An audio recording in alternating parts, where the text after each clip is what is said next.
수많은 사람들이 즐겨 불렀던 사랑 노래.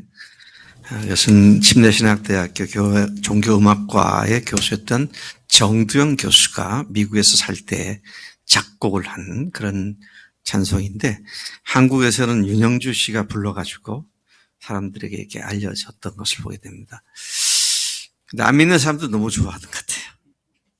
근데 그와 비슷한 노래가 하나 있습니다. 영어로는 You Raise Me Up to the Mountain, 그런 노래 있죠. 그것이 가사를 가만 보면 주님께서 오셔서 나를 이렇게 내가 될 수 있는 것보다 훨씬 더 큰 사람을 되게 만드셨다, 이런 찬송인데, 안 믿는 사람도 그냥 그걸 그렇게 부르더라고요.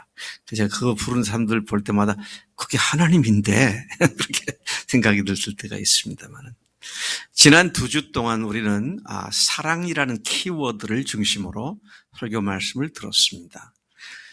첫째 주에는, 2주 전에는 에베소서 3장의 말씀을 통해서 그리스도 안에서 우리가 사랑 가운데 자라가라, 사랑으로 자라가라, 사랑이 어떤 것인지, 사랑의 너비, 길이, 높이, 깊이를 좀 더 알아가라, 사랑 안에서 자라가고 성장할 것을 말씀하셨죠. 또 지난주에는 고린도전서 13장을 통해서 사랑의 최고성, 사랑의 탁월성, 사랑의 완전성, 그리고 사랑의 영원성을 말씀하시면서 우리가 마땅히 하나님께 구할 것은 사랑의 은사다. 그래서 더 좋은 것, 가장 좋은 사랑의 은사를 구할 것을 말씀하셨고, 그 사랑의 특성과 속성이 어떤 것인지를 말씀해 주셨습니다. 오늘도 역시 사랑이 키워드입니다. 제가 오늘 이 말씀을 여러분들에게 준비하고 말씀을 선포하는 이유는, 사랑을 얘기할 때에 요한 1서를 빼놓고는 얘기하기 어렵기 때문입니다. 여러분, 요한 1서는 대부분 다 아시겠습니다만은 사도 요한이 쓴 편지입니다. 편지를 쓸 때에는 편지를 써야 하는 상황이 있었습니다. 그가 이 편지를 쓸 때가 주후 85년에서 95년, 또는 조금 더 멀리 봐서 95년에서 105년 이 정도에서 썼을 것이라고 추산을 하고 있어요. 근데 그 상황이 어떤 상황이었기에 이런 사랑에 대한 얘기를 많이 해야만 했는가 하는 것을 먼저 잠깐 제가 말씀을 드리겠습니다. 초대교회가 이제 왕성하게 각 곳에서 교회들이 생겨났고 민사들이 많이 생겨나기 시작했지 않습니까? 근데 그때에 복음이 왕성하게 일어나는 것과 마찬가지로 쌍벽을 이루는 세상의 사상과 철학이 있었습니다. 그게 거의 복음이 왕성하게 자라나는 그 시기와 비슷한 시기에 그 사상들이 세계로 퍼져나가는 그런 일이 있었는데, 그것을 일컬어서 영지주의라고 말을 합니다. 영지주의라고 하는 것은 그 핵심을 얘기하자면 진리를 깨달아 알아서 구원받는다. 영지라면 영적인 지식을 가져야 구원받는다, 이제 이런 이야기입니다. 근데 그 영지주의가 전제로 하고 있는 2가지가 있는데요. 하나는 영은 거룩하고 경건한 것이다. 육은 속되고 악한 것이다. 자, 그렇게 말합니다. 영은 선하고 거룩한 것이고 육은 악하고 또 더러운 것이다. 그래서 육을 일컬어서 흑이라고 말을 하고, 어둠이라고 말을 하고, 영을 일컬어서 빛이라고 그렇게 대조시켜서 이야기를 하는 사람들이었습니다. 그것이 교회에 들어와 가지고 사람들에게 2가지 문제를 야기시켰는데요. 첫째는 예수님이 육체로 오신 것을 부인한 자들이었습니다. 왜? 육체는 악한 건데 어떻게 하나님의 아들이 악한 육에 올 수 있느냐? 육체로 오신 걸 부인해버렸어요. 자, 그래서 그들은 뭐라고 말하냐면, 역사적으로 오신 건 사실인데 육으로 왔다는 게 말이 안 된다. 따라서 예수님이 육으로 온 것처럼 보였을 뿐이다. 그걸 갖다가 신학적 용어로 가현설이다. 가짜로 그렇게 나타나 보인 것 뿐이다. 그것도 예수님께서 십자가에 달려 죽임을 당하셨을 때 그것도 그리스도가 떠나가 버려서 그 예수님의 시체는 하나님과는 아무 관계가 없는 것이다. 그런 얘기를 하죠. 부활도 의미가 없는 것입니다. 아무 의미가 없는 것 같아요.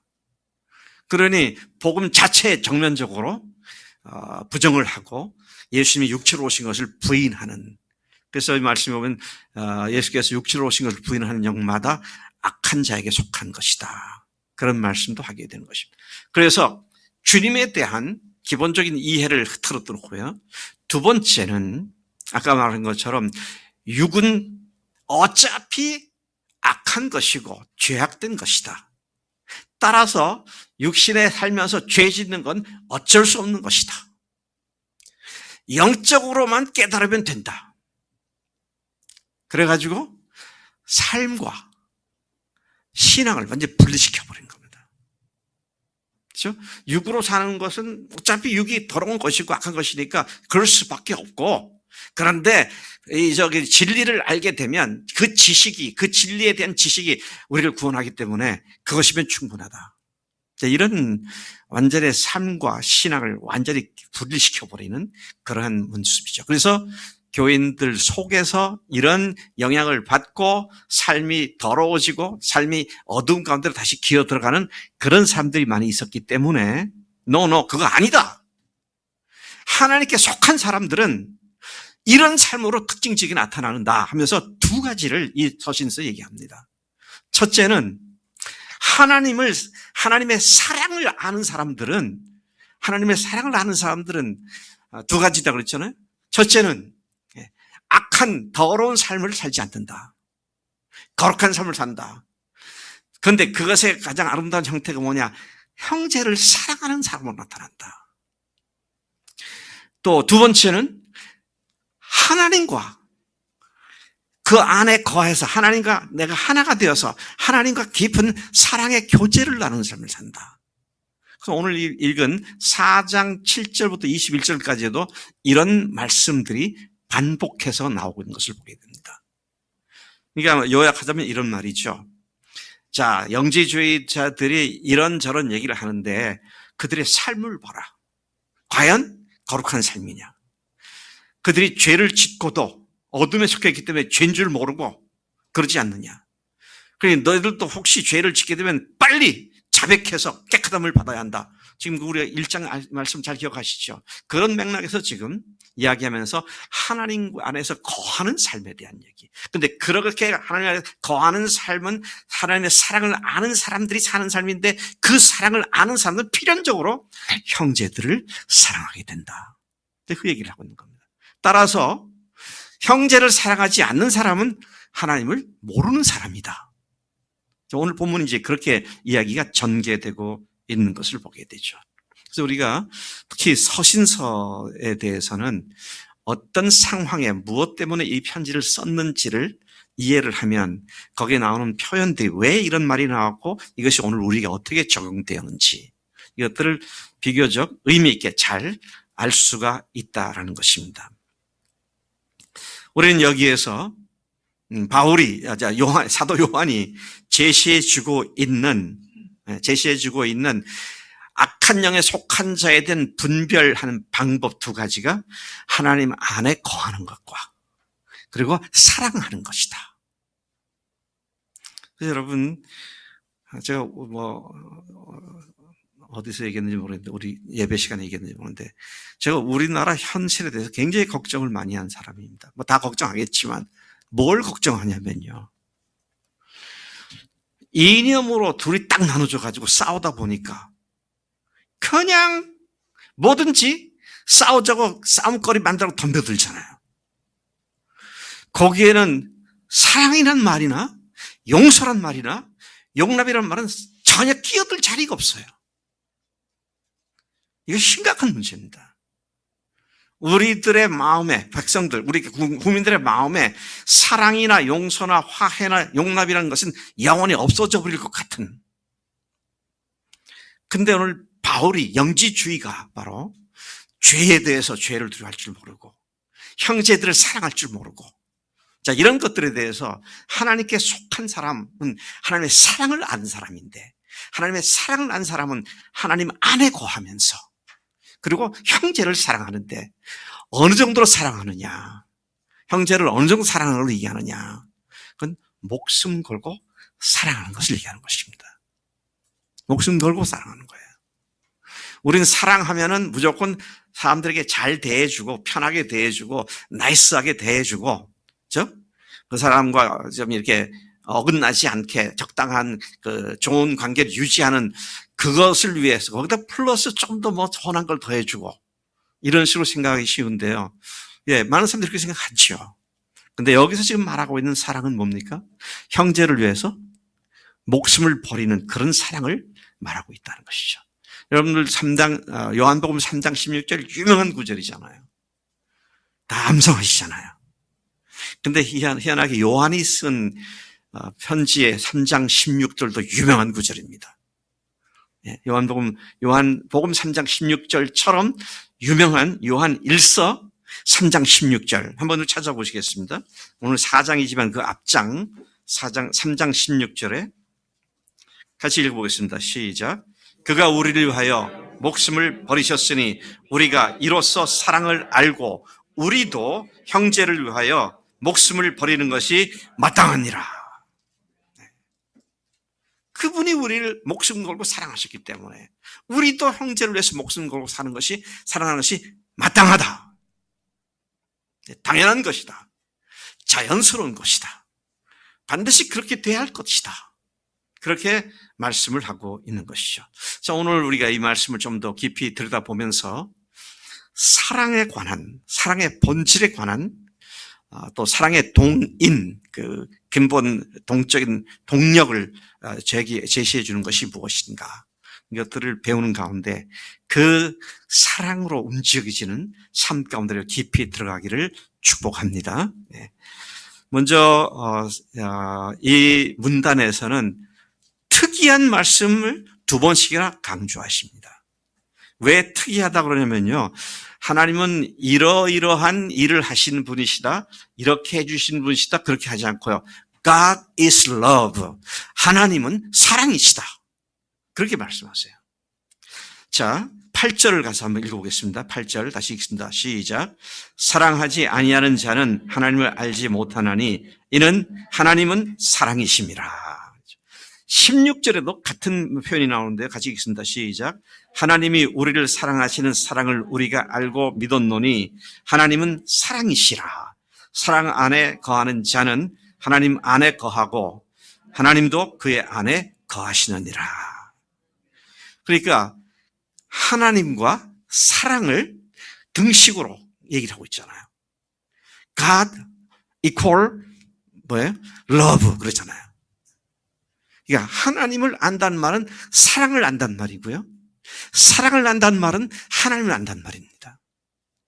단순히 하나님께서 우리를 사랑하신다를 넘어서서 그분 자신이 하나님이시다, 이런 말씀을 하고 있다는 것입니다. 얼마나 그 하나님의 본질 자체가 사랑이라는 사실을 강조하는 말씀인지를 우리가 짐작해 볼 수 있는 얘기죠. 하나님이 사랑이시라는 말을 하나님과 사랑은 불가분리 관계에 있다는 말로 이해해야 하는 것이죠. 하나님은 아는데 아직 사랑은 모른다든지, 내가 사랑은 좀 아는데 하나님 모르겠다든지, 이 말이 안 된다는 거예요. 하나님을 알면 사랑을 아는 거고, 사랑을 알면 하나님을 아는 거고. 왜? 하나님이 사랑이시니까. 이제 그런 이야기를 강력하게 하는 말씀이죠. 이 말을 조금 더 다른 말로 부연해서 말한다면 하나님만이 온전한 사랑, 완전한 사랑이시다, 그런 말이기도 합니다. 여러분, 다른 사람들에게 잘 대해주고 좋게 해주는 거, 그것도 사랑일 수 있어요. 그래서 좋은 마음 갖는 거, 그 사람 어려운 일이 당하면 안 됐구나 해서 동정심을 갖는다든지, 그것도 사랑일 수 있습니다. 근데 우리가 뒤에 보겠지만 완전한 사랑, 사랑이 온전해지는 것이 무엇인지를 말씀하고 있는데요. 부분적으로 사랑의 일부를 시작한 것 가지고 마치 다 한 것처럼 그렇게 해서는 안 되겠죠. 우리가 사랑은 첫 주에서 사랑에서 자라가라 그랬고요. 오늘 말씀에 완전해진다 그런 말씀이 나옵니다.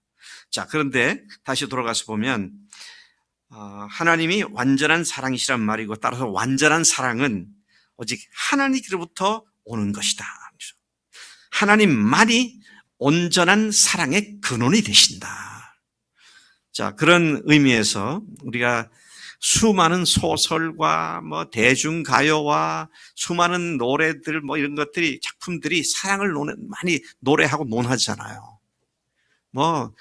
사랑, 특히 우리나라 대중가요 이렇게 들어보면요, 어떻게 그렇게 사랑을 많이 얘기하는지. 근데 다 남녀 간의 사랑을 얘기하는 거지만 말이죠. 근데 아주 유명한 우리나라 대중가요 중에 사랑에 대한 정의가 하나 있잖아요. 사랑이 무엇이냐 물으신다면 눈물의 씨앗이라고 말하겠어요. 고작 내린 결론이 눈물의 씨앗이에요. 근데 그거를 남녀들이 거기다가 목숨 걸고 살잖아요. 근데 그런 사랑 아니고요. 온전한 사랑, 완전한 사랑.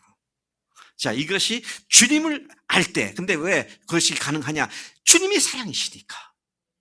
자, 이 말씀을 지금 내게서 하고 있는 것이죠. 하나님은 사랑이시기 때문에 그 사랑의 표현인, 최고의 표현인 십자가에서 그분과 함께 우리가 죽었고, 그분의 부활과 함께 우리가 새로운 피조물로 다시 영원한 새 생명 가운데로 살아난 우리이기 때문에, 그런 우리도 사랑하는 자로 새로 태어났다는 말씀인 것이죠. 우리가 영어로 그런 표현을 하더라고요. Born to love. 사랑하기 위해서 태어났다. 그래서 사랑하기 위해서 태어난 자들이다. 왜?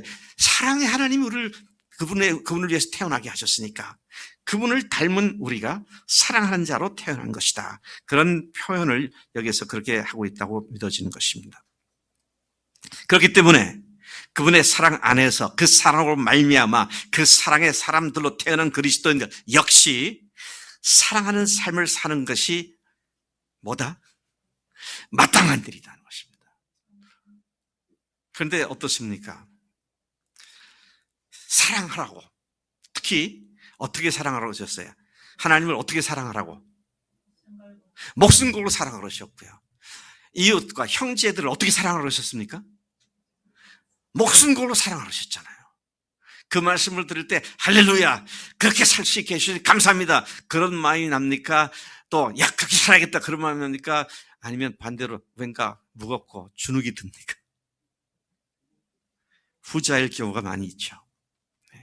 후자일 경우가 많이 있죠. 근데 그거는 당연하고 자연스러운이 아니에요. 당연한 말은 저절로 되어지는 자연스러운 것이다, 그것이죠. 자, 그 문제에 대해서 사도 요한이 그 문제를 더 계속 깊이 이해하고 있는 겁니다. 사랑이신 하나님이 우리를 사랑하시기 때문에, 우리를 사랑하셨기 때문에 우리도 서로 사랑해야 한다. 사랑으로 구원받고 하나님의 사랑이 충만한 참된 그리스도인은 하나님과 다른 사람을 사랑하기 위해서 태어난 자들이다. 새 생명을 얻은 자들이다. 그런 말씀을 우리가 하게 되는 것입니다. 여러분, 지금 이 말을 하고 있는 사람이 누구예요? 사도 요한입니다. 요한의 별명이 뭐죠? 사랑의 사도입니다. 그래서 자기도 요한이 그의 서신서나 요한복음에서 자기를 지칭할 때 주의 품에 의지하던 자, 그렇게 말하거나 주께서 사랑하시는 자, 그렇게 말을 해요. 자기가 하나님께 사랑을 그렇게 많이 받으니까, 주님께 육신으로 오셨던 예수님께 사랑을 많이 받았으니까. 그래서 가만히 생각하니까요, 왜 예수님께서 요한을 더 많이 사랑하셨을까? 혹시 누가 아시는 분 계세요? 12사도 다 사랑하셨지만 요한이 스스로 느낄 때 내가 가장 많은 사랑을 받은 사람 아니냐, 이런 생각을 하게 될 만큼 예수님이 사랑하셨는데 왜 요한을 그렇게 사랑하셨을까요? 제일 어리기 때문에. 빙고. 다른 제자들보다 10살 정도 어렸잖아요. 그러니까 예수님과 같이 밥 먹을 때 가슴이 이렇게 기대서 밥 먹기도 하고, 그래도 예수님께서 또 다른 제자들이 말리지 않죠. 제가 어린 것이 저렇게 주님을 의지하고 있으니까 보기가 좋았겠죠. 자, 그러면서 생각해 보세요. 예수님의 가슴에 의지하니까 무슨 소리가 들렸을까? 가슴에 의지했을 때 심장 박동 소리가. 근데 그 심장이 어떤 심장이에요? 온 인류를 대신해서 죽으시는 그 사랑의 원천인 심장 박동 소리를 가장 가까이에서 들었을 것 같은, 참 요한이 그런 사람이었다. 그리고 제가 한번 쉬어본 적이 있어요. 제가 이건 젊었을 때 옛날에 쉬어봤는데, 요한 1서에서 사랑이라는 단어가 몇 번 나오는가, 제가 일일이 쉬어봤어요. 어떤 책에서 누가 쉬어놓은 걸 인용한 거니까 제가 일찍 쉬어봤습니다. 제 기억으로 53번 나옵니다. 요한 1서는 결코 길지 않은 서신서잖아요. 그 5장밖에 안 돼요. 근데 그 5장 안에 사랑이라는 단어가 53번 나옵니다. 또 요한이 마지막 설교라고 죽었을 때에 대한 일화가, 잘 알려진 일화가 있잖아요. 그가 이제는 완전히 기진맥진한 상태에서 혼자 설 수 없어서 양 옆에 사람들의 부축을 받아서 강대상에 서서 힘을 들여가면서 설교를 했는데 한마디를 했어요. 여러분, 서로 사랑합시다. 그냥 그거하고 털썩 주저앉았습니다. 그러니까 다시 두 번째로 사람들이 부축해 이렇게 세우니까 그가 다시 서가지고 여러분, 서로 사랑하십시다. 그리고 또 쓰러집니다. 또 옆에 사람들이 다시 부축해 이렇게 세웠어. 세 번째 섰을 때 그가 한 말이 여러분, 서로 사랑합시다. 그게 그가 마지막으로 한 설교 3마디였다고. 그만큼 주님의 사랑을 깊이 체험한 사람이기 때문에. 이 사랑 아니면 우리가 아무것도 아니다. 그래서 사랑하는 교인들이 이 사랑으로 바로 세워지기로만 해서 그런 설교를 한 것을 우리가 일화로 듣고 있습니다만은, 자, 사랑 자체이신 하나님께서 그분의 사랑으로, 그 사랑으로 우리를 그렇게 사랑하셨기 때문에, 그래서 우리가 사랑으로 또 사랑으로 세상으로 태어났기 때문에 주님은 우리에게 하나님을 목숨 걸고 사랑하라고 하셨고, 그리고 사랑하는 같은 믿음의 형제 자매들을 목숨 걸고 사랑하라고 하신 것이죠. 이 말씀은 예수님께서 어느 날 한 율법사가 예수님에게 시험해서 묻기를, 선생님, 성경 계명들 중에 가장 큰 계명이 뭡니까? 그러니까 주님께서 아주 간결하게 2가지로 말씀하셨죠. 첫째는 내 마음을 다하고 뜻을 다하고 힘을 다하고 목숨을 다하여 주 너희 하나님을 사랑하라 하셨으니 이것이 크고 젖되는 계명이요. 둘째는 그와 같으니 어떻게? 내 이웃을 내 몸과 같이 사랑하라 하셨으니, 이것이 이 2 계명이 온 율법과 선지자의 강령이니라. 2가지로 딱 얘기했는데 목숨 걸고 하나님 사랑하는 거죠. 목숨 걸고 형제자매를 사랑하는 겁니다. 이게 뭐라고요? 그 성경 전체의 대강령이 바로 이 2가지다. 그렇게 말씀하시죠. 훗날 예수님 지상사역이 마쳐지던 마지막 밤에 마가다락방에서 3계명을 주시죠. 3계명을 너에게 주노니 너희는 서로 사랑하라. 역시 여기도 마지막 유언 같은 말씀인데, 서로 사랑하라. 내가 너희를 사랑한 것 같이 너희도 서로 사랑하라. 너희가 서로 사랑하면 이로써 모든 사람이 너희가 내 제자인 줄 알리라. 근데 주님께서 앞서 마태복음에서 말씀하셨던 2번째 계명은 내 이웃을 내 몸과 같이, 내 자신과 같이 사랑하라고 하셨지만, 3계명에서는 내가 너희를 사랑한 것 같이 서로 사랑하라. 목숨 걸고 사랑하는 얘기잖아요.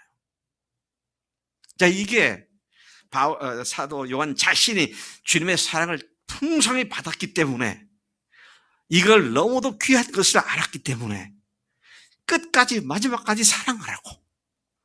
요한 1서 보면 계속 사랑하라는 얘기입니다. 계속 사랑하라. 네? 계속 사랑하자. 사랑해라. 사랑하는 것이 마땅하다. 네, 그런 얘기를 할 수 있는 것이죠. 사랑은요, 받아본 사람이 사랑할 줄 알아요. 제가 그 제자 중에 한 사람, 아주 덩치도 크고 키도 크고 아주 잘생긴 제자 목사가 한 사람이 있어요. 뭐 음식도 잘 먹고 뭐 그래요. 운동도 잘하고. 근데 언제 한번 같이 횟집에 갔어요. 그랬더니 회를 안 먹더라고. 왜 안 먹어? 회 먹으라고. 그러니까, 전 그걸 먹어보지 않아서 안 먹는다고. 집이 강원도 원주라서 안 먹는다고. 강원도가 동해안도 있지만 원주는 완전히 영서 내륙 한복판에 있거든요. 그러니까 먹어본 적이 없어. 그래 안 먹더라고요. 그래서 제가 그때 한 가지 크게 깨달았어요. 회를 먹으러 갈 때는 내륙 지방 사람과 같이 가야겠다.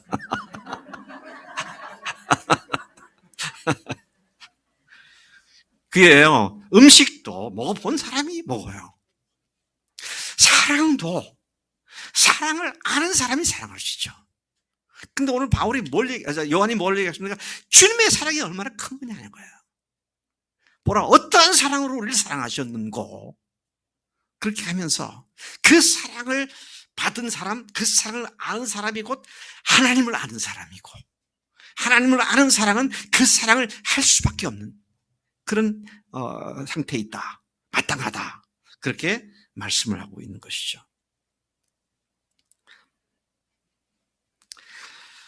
목숨 걸고 사랑하는 하나님을 사랑하고 형제자매들을 목숨 걸고 사랑하는 일이 결코 율법이 아니라 매우 놀랍고 또 감격스럽게 자연스럽게 이루어지는 그런 것이 바로 주님의 사랑을 안 사람에게 뒤따라오는 사랑의 삶이다라는 것을 얘기하고 있는 것이죠. 사랑 그 자체이신 주님께서 우리를 사랑하셔서 우리를 위해 친히 자신의 목숨을 바치셨고, 그리고 다시 부활하심으로써 우리도 그분의 사랑으로 살아가는 자들로 만들어주셨다. 이게 우리의 근본이고 우리의 본분이 되는 것이다 하는 것이죠. 자, 이 사도 요한의 이야기는 계속해서 이어집니다. 하나님께로 난 자가 형제를 사랑하는 자들이다. 자, 아까 영지주의에 대한 말씀 드렸습니다만 하나님께로 정말 낳는 지가 뭘로 드러나게 되냐? 형제를 목숨 걸고 사랑하는 것으로 드러나게 되는 것이다. 그래서 7절과 8절을 같이 한번 읽어보십시다. 7절, 8절 시작. 사랑하는 자들아, 우리가 서로 사랑하자. 사랑은 하나님께 속한 것이니 사랑하는 자마다 하나님께로부터 나서 하나님을 알고 사랑하지 아니하는 자는 하나님을 알지 못하나니 이는 하나님은 사랑이십니다. 이거 굉장히 강한 말입니다. 사랑하지 않는 자, 형제를 미워하는 자, 하나님 목숨 걸고 형제 자매들을 사랑하지 않는 자는 하나님께로 난 자가 아니다. 네, 그런 말씀을 하고 있음을 보게 되는 것이죠. 자, 우리가 그렇게 목숨 걸고 하나님을 사랑하고 같은 형제 자매들을 사랑할 수 있는 이유는 우리가 그분의 사랑의 최고의 결정체인 복음을 통해 믿음으로 말미암아 새로운 피조물로 다시 태어났기 때문이죠. 아까 말씀드린 것도 born to love입니다. 사랑하기 위해서 태어난 우리다. 하나님께로 난 자들은 그분의 사랑을 받았고 그분의 사랑을 전인격적으로 알기 때문에 서로 사랑하는 일을 할 수 있는 것이며, 사랑을 하지 않는 자는 사랑을 알지 못하기 때문에 목숨 건 사랑을 할 수 없다는 말씀인 것입니다. 이런 말씀을 들으면 아까 말씀드린 것처럼 왠지 무거운 느낌을 가질 수도 있잖아요. 근데 그렇게 되는 이유가 뭐예요? 하나님께로부터 나지 않았기 때문일 수도 있고, 났어도 한 번도 그런 사랑을 순종하지 않았기 때문일 수 있습니다. 아까 사랑이 완전해진다 그랬는데 시작은 했는데 여전히 초보 단계에 있기 때문에 그럴 수도 있다. 라는 사실을 생각하지 않을 수 없는 것이죠. 자, 그러면 어떻게 우리가 이런 사랑을 할 수 있는가? 예. 그 이유가 뭡니까? 19절을 보니까 우리가 사랑함은 그가 먼저 우리를 사랑하셨기 때문이다. 그렇게 말씀을 하십니다. 하나님은 이 문제에 관하여 더욱 강력한 말씀하십니다. 20절, 21절을 읽어보시고 어떻게 강력한 말씀하셨는가. 20절, 21절 시작. 누구든지 하나님을 사랑하노라 하고 그 형제를 미워하면 이는 거짓말하는 자니 보는 바 그 형제를 사랑하지 아니하는 자는 보지 못하는 바 하나님을 사랑할 수 없느니라. 우리가 이 계명을 주께 받았나니 하나님을 사랑하는 자는 또한 그 형제를 사랑할지니라. 여러분 우크라이나의 피난민들을 사랑해서 돕고 하는 것까지 거기까지 못 간다 하더라도 우리가 할 수 있는 제일 기본적인 출발점은 지금 옆에 있는 형제자매들 사랑하는 거예요. 옆에 있는 형제자매들의 문제 있을 때 도와주고 섬겨주고 그렇게 하는 거죠. 사랑이 멀리 무지개 뿌리를 찾듯이 찾아다니는 그런 것이 아니잖아요.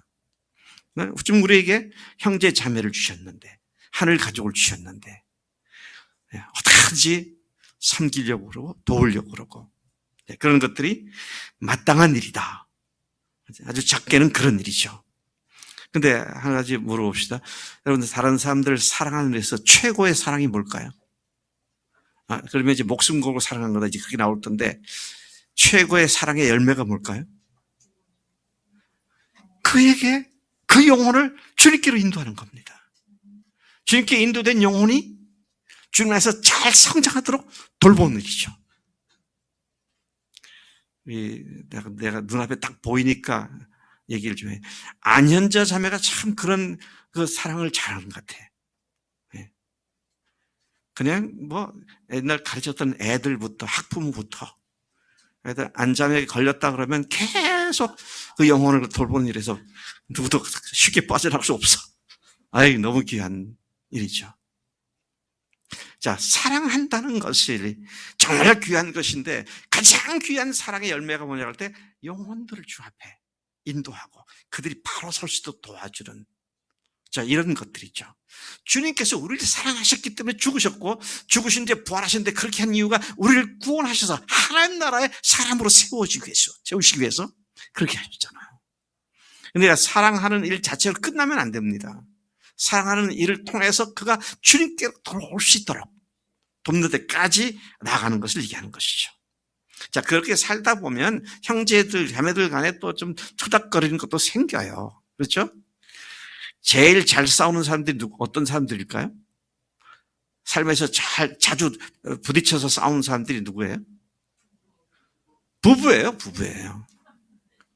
그런데 또 참고, 또 용서하고, 용서받고, 이해하고, 넘어가고, 그렇게 가잖아요.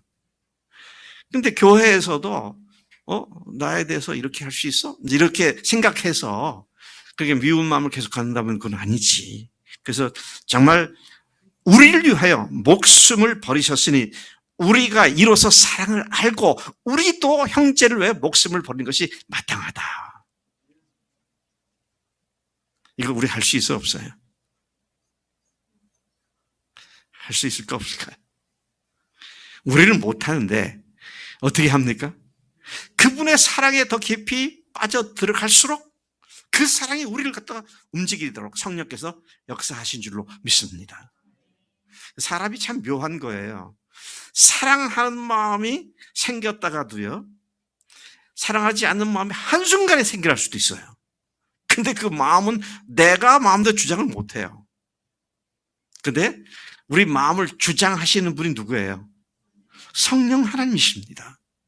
그러니까 성령 하나님께 주님의 사랑으로 깨닫고 성령께서 깨닫게 해주시는데 그 사랑을 깊이 더욱더 알아가고 자라갈 때 우리 더 깊은 사랑을 제대로 할 수 있게 된다.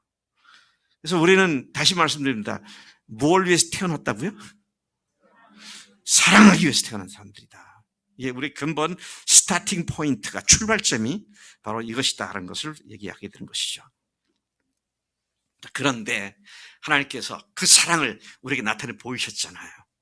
그냥 내가 사랑이다, 내가 너희를 사랑한다, 내가 너희들 정말로 내가 다 주고 사랑한다, 그렇게 한 것이 아니라 나타나셔서 그 사랑을 보여주셨다는 것이죠. 자, 이것이 9절부터 11절까지 요한이 사람들이 그 사랑에 대해서 매우 애매모호하게 생각하지 않도록 하기 위해서 우리에게 나타난 하나님의 사랑을 말씀하고 있는 것이죠. 하나님께서, 사랑이신 하나님께서 어떻게 우리를 사랑하셔서 우리로 사랑을 알고 하나님께로부터 다시 태어나게 하셨는지를 다시 말해주고 있는 것이 9절에서 11절까지 말씀입니다. 자, 어떻게 말을 했는지 9절에서 11절까지 세 구절을 같이 읽어보겠습니다. 시작. 하나님의 사랑이 우리에게 이렇게 나타난 바 되었으니 하나님이 자기의 독생자를 세상에 보내심은 그로 말미암아 우리를 살리려 하심이라. 사랑은 여기 있으니 우리가 하나님을 사랑한 것이 아니요 하나님이 우리를 사랑하사 우리 죄를 속하기 위하여 화목 제물로 그 아들을 보내셨습니다. 사랑하는 자들아, 하나님이 이같이 우리를 사랑하셨은즉 우리도 서로 사랑하는 것이 마땅하도다. 아멘. 사랑 그 자체이신 하나님께서는 그분의 독생자이신 예수님을 세상에 보내셨고 우리를 살려주셨습니다. 그분 자신을 우리에게 그러한 일로 나타내 보이셨습니다. 사랑 그 자체이신 성자 하나님이신 예수님께서 세상에 오셔서 우리를 대신해 죽으심으로 단번에 우리의 모든 죄를 완전히 영원히 사해 주셨습니다. 더 이상 깔끔하게 남겨놓은 어떤 죄도 없다는 것입니다. 아주 퍼펙트하고 완전하게 해결해 주셨다는 것이죠. 하나님의 능력이 그런 능력입니다. 믿는 순간 그 모든 깨끗하게 한 것이 나의 것이 다 돼버리는.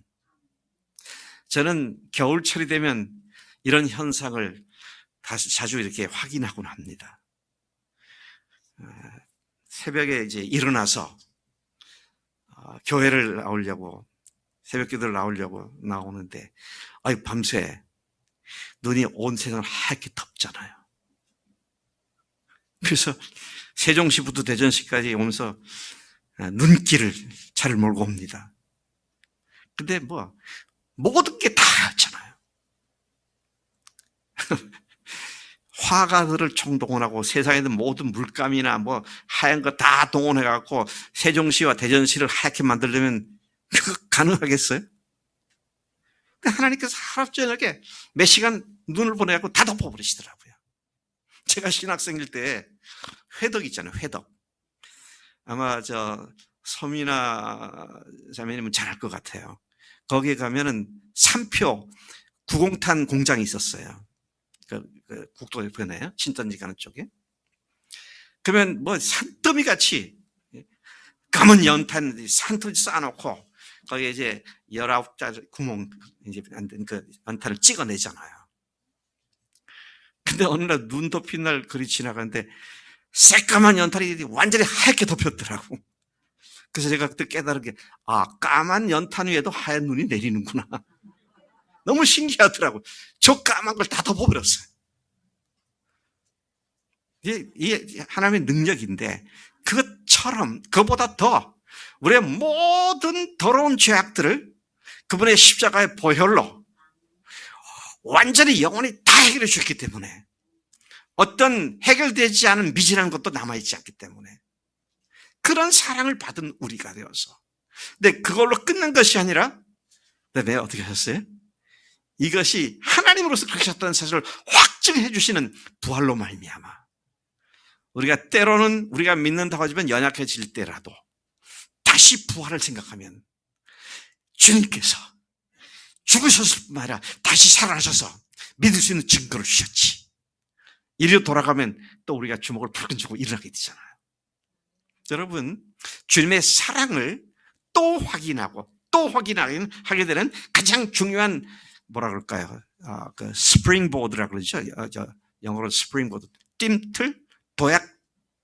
도약대? 하여튼 이게 탁 밟으면 스프링이 돼가지고 팍 사람을 튕겨서 더 멀리 가게 하는, 그게 복음이에요. 그러니 복음은 예수 믿을 때 구원받은 걸로 끝난 게 아닙니다. 매일의 삶 속에 그 복음으로 다시 돌아가야 되는 거예요. 그러지 않고 우리의 굳은 결심 갖고 안 되는 거예요. 내가 안 되겠다. 회개한다. 그리고 또 그렇게 살겠습니다. 해봤자 우리의 결심이 얼마나 오래 가냐고요.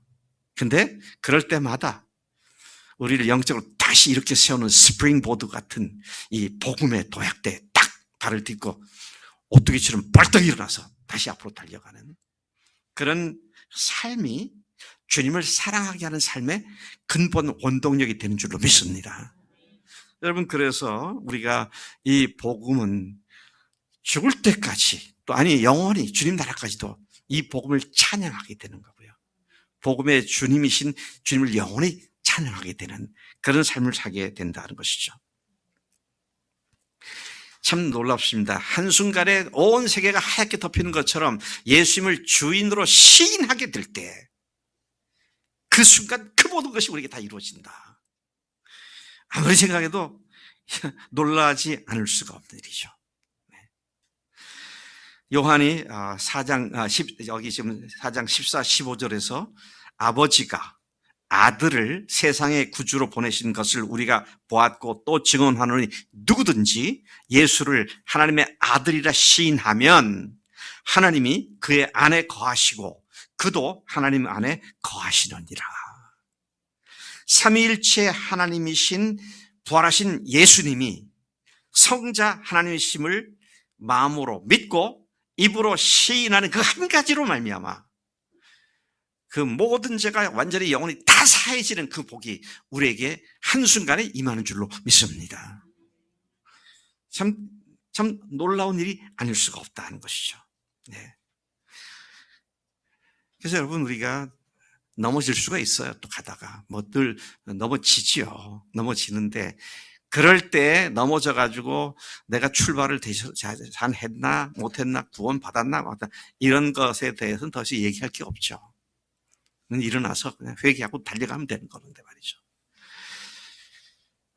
자, 그래서 여기도 말씀 보니까 아들이라 하나님의 아들의 시인하면 하나님이 그의 안에 거하시고 그도 하나님 안에 거한다 그랬는데 잘 보세요. 사도 바울이 로마서 10장 9절 10절에서 뭐라고 했습니까? 사람이 내가 만일 하나님께서 그를 죽은 자 가운데 다시 살린 것을 내 마음에 믿으면 구원을 얻으리니 10절이고요. 앞에 말씀이 뭐예요? 만일 내가 내 입으로 예수를 주로 시인하며 또 하나님께서 그를 죽은 자 가운데 다시 살리신 것을 내 마음에 믿으면 구원을 얻으리니 사람이 마음으로 믿어 구원에 이르고 입으로 시인하여 구원에 이르느니라. 의에 이르고 구원에 이르느니라. 그것 하나가 우리를 영원히 하나님의 아들로서의 딸로서의 그 복을 누리며 살게 하는 유일한 조건이었고 영원한 조건이었고, 그래서 우리가 넘어질 때마다 다시 돌아갈 것은 그 복음의 띠틀로 돌아가서 그 복음으로 다시 힘을 얻고 달려가면 하나님께서 우리에게 맡기신 일들을 사랑하는 일을 가능하게 하신 줄로 믿습니다. 자, 마지막 네 번째를 보면 12절에 이런 말씀이 나옵니다. 참 놀라운 말씀이고요. 이 말씀이 굉장히 저에게 힘이 되는 말씀이 되었는데요. 12절 같이 읽어보겠습니다. 시작. 어느 때나 하나님을 본 사람이 없으되 만일 우리가 서로 사랑하면 하나님이 우리 안에 거하시고 그의 사랑이 우리 안에 온전히 이루어지느니라. 와, 여기 보니까 사랑이 온전하게 이루어진다. 온전한 사랑에까지 자라게 된다. 이 말씀을 하고 있습니다. 우리가 하나님을 볼 수 있는 방법은 뭐라고 그랬습니까? 우리가 서로 사랑하는 겁니다. 서로 사랑하게 되면 지금까지 아무도 하나님을 못 봤는데 서로 사랑 가운데 하나님의 모습을 볼 수 있게 된다는 거잖아요. 서로가 사랑하면 하나님이 우리 안에 거하심과 그분의 사랑이 우리 안에 온전히 이루어짐을 경험하게 된다. 그 현대인의 성경을 보니까요, 온전히 이루어진다는 말을 어떻게 표현하고 있느냐면 이렇게 말하고 있습니다. 우리가 서로 사랑하면 하나님이 우리 안에 계시고 그분의 사랑이 우리 안에서 완성될 것입니다. 사랑의 역사를 시작하셨는데 우리가 사랑하는 일에 순종하게 될 때 그 사랑이 우리 가운데 완성되어질 것이다. 그러니까 우리는 사랑의 시작점을 통과했어요. 그리고는 사랑의 완성을 향해서 가고 있습니다. 그런데 사랑하지 않으면 이것은 완성되지 않는다는 거잖아요. 이거 굉장히 중요한 원리를 지금 말씀하고 계시더라고요. 사랑하는 일을 순종할 때 그 사랑이 온전되게 된다는 말은 사랑하는 일을 더 이상 두려워하여 주저하거나 억지로 하는 것이 아니라 기쁨과 즐거움과 자발적으로 사랑하는 사람으로 변화된다는 말로 이해가 됩니다. 아까 그랬잖아요. 사랑하라는 말을 계속 들으면 무겁게 느껴지고 그렇게 어떻게 할 수 있다는 말이야.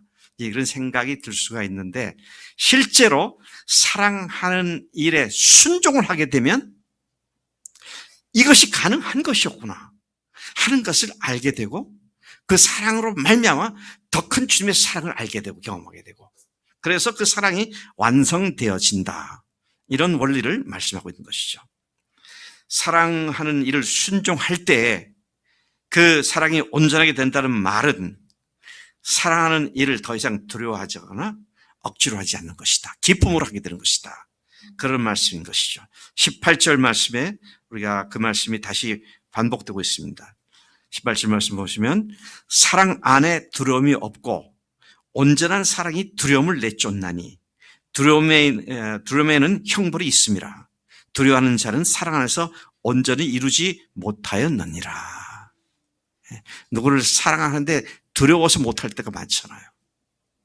근데 그런 것들을 넘어서서 사랑하게 될 때, 순종하게 될 때에 우리는 사랑의 온전함 가운데로 나아가는 그런 복을 누리게 된다는 것이죠. 중요한 것은 첫 발을 내딛는 것입니다. 내딛지 않고 계속 안 된다, 못한다, 그렇게 해서 나는 손해볼 거 아니겠느냐. 이렇게만 있으면 아무 일도 발생하지 않습니다. 근데 항상 기억해야 할 것은 우리는 뭘 위해서 태어났다고요? 사랑하기 위해서 태어났습니다. 그것이 본분이고요. 그렇게 하니 마땅한 것이다. 자, 2주 전에 주님은 우리에게 사랑 안에서 자라라고 말씀하셨습니다. 지난주에는 주님께서 사랑은 성령께서 주시는 선물이라고 하셨습니다. 그리고 오늘 이번 주에는 아예 하나님은 사랑이시라고 말씀하십니다. 주님을 경험하고 알고 배우는 일은 곧 사랑을 경험하고 사랑을 알고 사랑을 배우는 일입니다. 그럼 정말 주님을 더 깊이 알기를 원하십니까? 그러면 사랑해야 합니다. 그래서 사도 요한이 죽을 힘을 다해서 마지막까지 여러분 서로 사랑합시다. 그렇게 얘기를 한 거잖아요. 자, 그럴 때 그 사랑이 완성되어진 것이다. 된다. 그런 말씀을 하고 있는 것이죠. 목숨 걸고 하나님을 사랑하고 목숨 걸고 형제자매를 사랑하는 일이 아득히 먼 미래나 되어질 일이 아니라 오늘 그렇게 순종하는 첫 걸음을 내딛는 사람들의 삶 속에 자연스럽게 이루어지는 일이다 하는 것이죠. 아멘이십니까? 네. 이건 믿음으로 우리가 이것도 믿음으로 응답을 하고 믿음으로 나가야 할 문제입니다. 해보지 않고 계속 안 되면 끝까지 못하잖아요. 해보는 건 이게 정말이 없구나. 이게 지금 중요한 겁니다. 여러분 제가 공부할 때 배운 것 중에 하나가 어떤 좋은 가치가 있으면 그게 내 것이 어떻게 되느냐, 어떻게 그 가치가 내 것이 되느냐 하는 과정이 있더라고요. 예를 들어서 사랑하면 내가 사랑의 완성을 경험하게 된다. 이런 가치를 지금 들었습니다. 그러면 처음에는 그걸 듣고 그런 말이 있네? 이제 그렇게 생각하죠. 두 번째는 그걸 이제 생각하다가 어떤 상황에 그래서 사랑을 하면 내가 사랑을 더 크게 성장하게 된다는데 이때 한번 해봐야겠다. 그래서 해봅니다. 근데 그 결과를 보니까 진짜 그게 되는 거잖아요. 그러면 그 다음에 이제 다른 사람들한테 그걸 이제 나눠주기 시작합니다. 해보라고 이렇게 되더라고. 그 다음에 그것이 더 전하게 되면 그 사람의 성품으로 바뀌게 됩니다. 그 가치관이 그 사람 것이 되고 완전히 된다는 것이죠. 그런데 여기서 중요한 건 해봐야 한다는 거예요. 해봐야 그 다음에 그것이 자기 것으로 들어올 수 있다는 것이잖아요. 그래서 우리가 하나님의 말씀을 영적으로 어린 사람들에 대한 히브리서의 말씀은 뭐라고 했습니까? 영적으로 어려서 단단한 고기나 음식을 못 먹고 맨날 부드러운 것, 젖 같은 것만 먹어야 하는 그런 사람들을 어떤 사람이 그런 사람이라고 말했습니까? 하나님의 의의 말씀을 경험해 보지 못한 사람들. 근데 순종해서 경험해 본 사람들은 더 큰 것도 순종할 수 있게 되고, 그래서 믿음뿐만 아니라 사랑이 완전하게 되어진다. 오늘 이 말씀이 우리에게 사랑하는 일에, 주님을 사랑하고 배우는 일에 더 깊이 헌신하도록 우리를 초청하시는 주님의 초대인 줄로 믿습니다. 하나님 아버지 감사합니다.